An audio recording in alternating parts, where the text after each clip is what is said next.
रामकृष्ण हरी वस्त्र भांडार देत आहे 4,999 रुपयाच्या खरेदीवर थार कार जिंकण्याची सुवर्ण संधी। ही ऑफर 31 मे 2026 पर्यंत सुरू आहे। आजच भेट द्या आपल्या जवळच्या रामकृष्ण हरी वस्त्र भांडार दालनाला।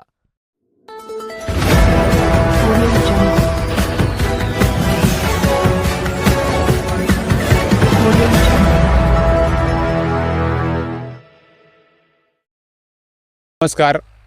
आज आलो आहोत आपण जुन्नर तालुक्यातील पारगाव मंगरुळ या ठिकाणी आपण पाहू शकतो काल रोहित कापरे या 10 वर्षाच्या तरुणाचा बिबट्याच्या हल्ल्यात मृत्यू झाला होता।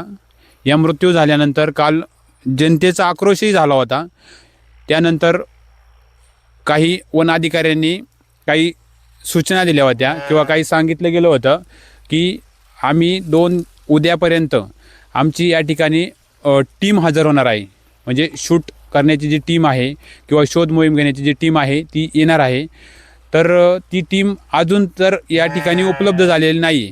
आपण पाहू शकता या ठिकाणी वन विभागाची ही समोर एक व्हॅन उभी आहे। त्या व्हॅनमधून त्यांनी पिंजरे उपलब्ध केलेत। आपण पाहू शकता या ठिकाणी पिंजरा लावलेला आहे। अजूनही आपण या ठिकाणी किती ट्रॅप कॅमेरे लावले आहेत आणि किती पिंजरे लावले आहेत आपण या ठिकाणी समोर जर पाहिलं तर त्या ठिकाणी आपल्याला पिंजरा दिसतोय। समोर दुसऱ्या त्या ठिकाणी पाहिलं तर त्याही ठिकाणी आपल्याला पिंजरा दिसतोय। अजून या ठिकाणी किती पिंजरे लावले आहेत या अधिकाऱ्यांनी किंवा या वन कर्मचाऱ्यांनी आपण पाहणार आहोत। ट्रॅप कॅमेरे पण किती लावलेले आहेत तेही पाहणार आहोत। म्हणजे या शासनाकडून किंवा वन अधिकाऱ्याकडून या गोष्टीची किती दखल घेतली त्याचा निर्णय लागणार आहे हे आपण पाहणार आहे। आता काही वन विभागाचे कर्मचारी आम्हाला भेटले होते।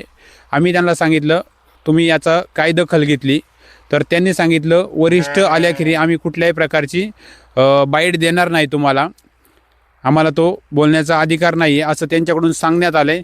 तर आपण याच ठिकाणी किती पिंजरे लावलेत आणि किती ट्रॅप कॅमेरे लावलेत हे सविस्तर बातमीमधून जाणून घेणार आहोत।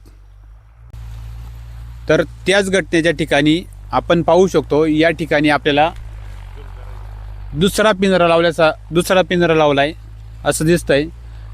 त्याही पहिला जो पिंजरा पाहिला त्यात वन विभागाकडून बक्षक ठेवण्यात आलेला आहे।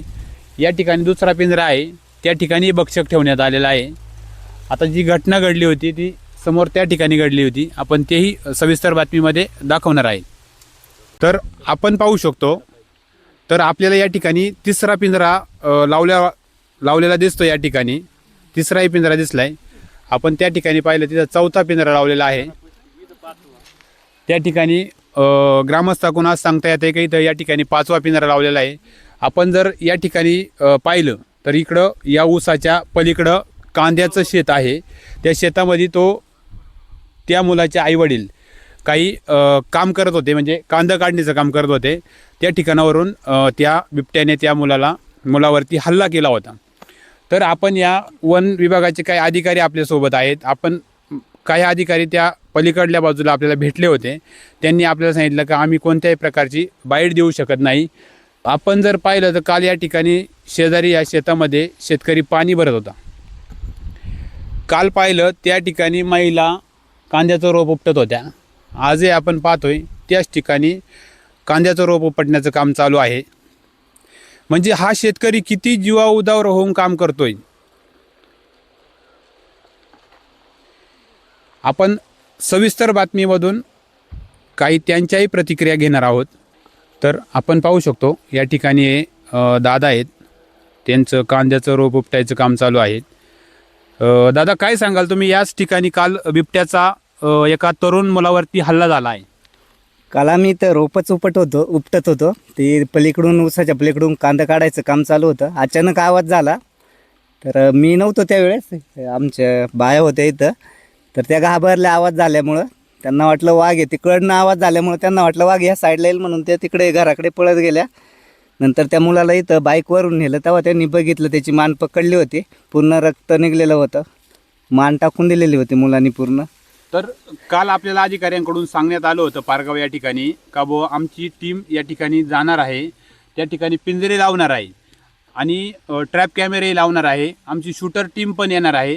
तुम्ही या ठिकाणी सकाळपासून जे कांद्याचं रोप उपटताय, तुम्हाला यात पिंजरे किती लावल्यासारखं असं वाटतंय?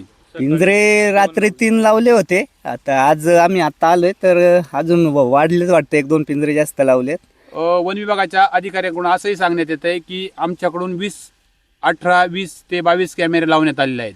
नाही, एवढे पिंजरे तर ते कॅमेरे तर इथं काही दिसत नाहीयेत. दादा तुम्ही काय सांगाल?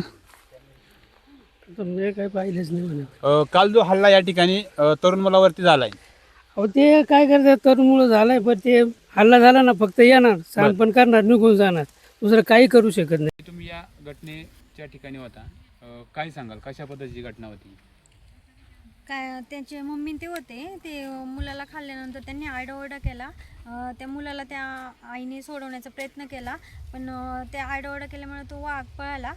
बाकी काही मग तुम्ही या ठिकाणी कांद्याचं रोप उपटत होता, मग तुम्हाला अशी भीती वाटली नाही का?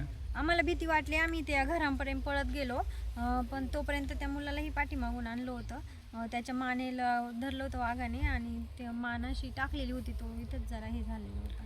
मग या ठिकाणी कालपासून वन अधिकारी आहेत, पिंजरे लावण्याचं काम चालू आहे, ट्रॅप कॅमेरे लावण्याचं कामही चालू आहे. तुम्ही काय सांगाल, इथे या ठिकाणी किती पिंजरे लावल्यासारखं तुम्हाला असं समजतंय? 4 का 5 पिंजरे लावले आहेत, पण त्याच्यामध्ये काही अजून एकही वाघ गेलेला नाही. आता शासनाका किंवा वन विभागाका काय मागणी करायला बुवा, काय केलं पाहिजे या बिबट्या संदर्भात? शासनाने वन विभाग त्यांनी कायमचा बंदोबस्त केला पाहिजे या वाघांचा. अशी अनेक ठिकाणी पिंपरखेड या ठिकाणी घटना घडली, जांबूत या ठिकाणी घटना घडली, त्यानंतर आता इकडं पारगाव या ठिकाणी घटना घडली. काय सांगाल? आता जांबूतला घडली, पिंपरखेड इथं घडली, पिंपरखेडला 2 घडल्या, आता ही 4थी घटना आहे. पण काही शासन म्हणजे लोक आंदोलनं करतात, परत शांत होतात. कोणी काही पुढची भूमिका म्हणजे ठोस पावले कोणीही उचलत नाही पुढे. अधिकाऱ्यांकडून दखल घेतली जाते का, किंवा हे कर्मचारी आहेत त्यांच्याकडून दखल घेतली जाते का बुवा? अशी वारंवार दखल, बिबट्या पिंजरे लावणे किंवा अनेक काही गोष्टींची दखल घेतली जाते का? ते घटना झाल्यानंतर येतात, थोडे सांत्वन करतात आणि 15 दिवस थोडेफार 1-2 दिवस येणार जाणार, परत कोणीही येत नाही.